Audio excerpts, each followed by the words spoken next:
क्या आपको पता है डाइट कोक, डाइट पेप्सी और बाकी सारे डाइट ड्रिंक्स आपको हार्ट डिसीज़, डायबिटीज़ और हार्ट अटैक जैसी बहुत ख़तरनाक बीमारियां दे सकते हैं? ऐसा मैं नहीं, WHO ने कहा है। जी हाँ, वही WHO जिसने कोविड में बहुत ही सराहनीय काम किया है। तो क्या WHO का ये दावा सच है? Stay tuned and we'll be right back. तो भाई देखो, WHO ने अपने रिसेंटली प्रेस रिलीज़ में कहा है कि आर्टिफिशियल स्वीटनर्स जैसे aspartame, saccharin, sucralose, acesulfame, potassium, ये सब आपको वेट लॉस में मदद नहीं करते और लॉन्ग टर्म इसको जब आप लेते हो तो आपका डायबिटीज़, कार्डियोवास्कुलर रिस्क जैसे बीमारियों का ख़तरा बढ़ जाता है। लेकिन WHO ने जो रिसर्च कोट की है वो ऑब्जर्वेशनल माने कोहोर्ट है।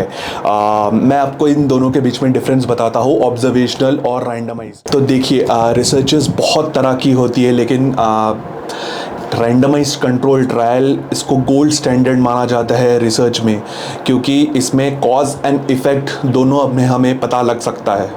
ये रिसर्च स्टडी यूजुअली कोई ड्रग को टेस्ट करना हो या फिर उसकी एफिकेसी जाननी हो तब यूज़ करते हैं।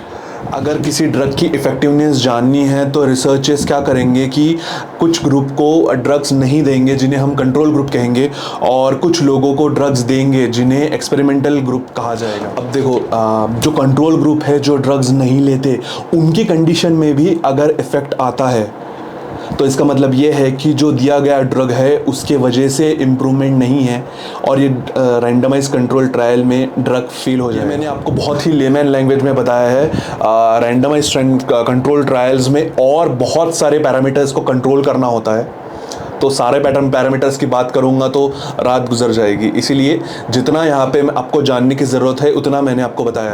अभी ऑब्जर्वेशनल स्टडीज़ वही होती है जब RCTs करने का पैसा ना हो रिसर्चर्स के पास, या फिर कोई और रीज़न हो, जैसे बहुत बार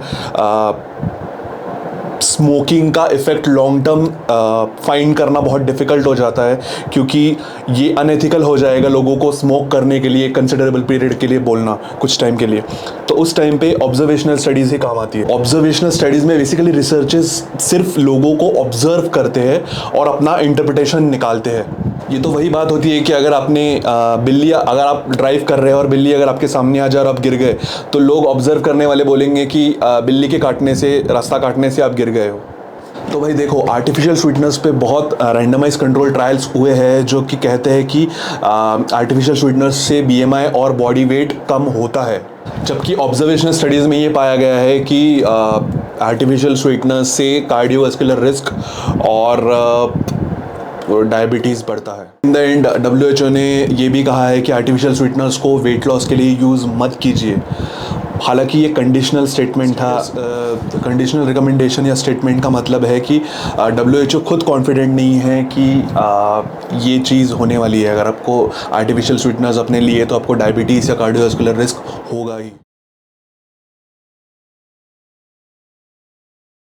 ओवरऑल मैं ये बताना चाहूँगा कि WHO ने ऑब्जर्वेशनल रिसर्च को बहुत ज़्यादा महत्व दिया है rather than randomise control trials, जो कि गोल्ड स्टैंडर्ड है। इन द एंड मैं आपको ये कहना चाहूँगा कि अगर आप आर्टिफिशियल स्वीटनर्स या डाइट कोक ले रहे हो अपने खाने में और खा रहे हो पिज़्ज़ा, बर्गर, तो आप कैसे एक्सपेक्ट कर सकते हो कि आपका अब ओबेसिटी और हार्ट डिसीज़ नहीं होगा?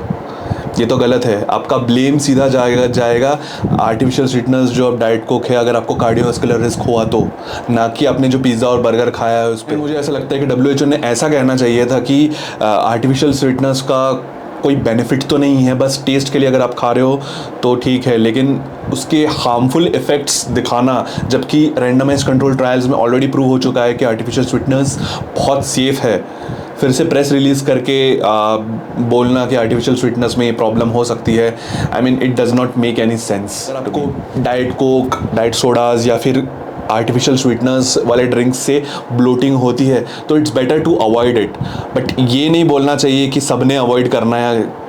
एक रैंडम स्टेटमेंट नहीं दे सकते। We live in age of science grows every time, every day.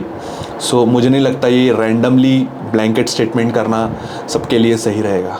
अगर आपको ऐसे वीडियोस और देखने हैं तो प्लीज़ मेरे चैनल को सब्सक्राइब करें और नीचे कमेंट करें कि आपको वीडियो कैसे लगा।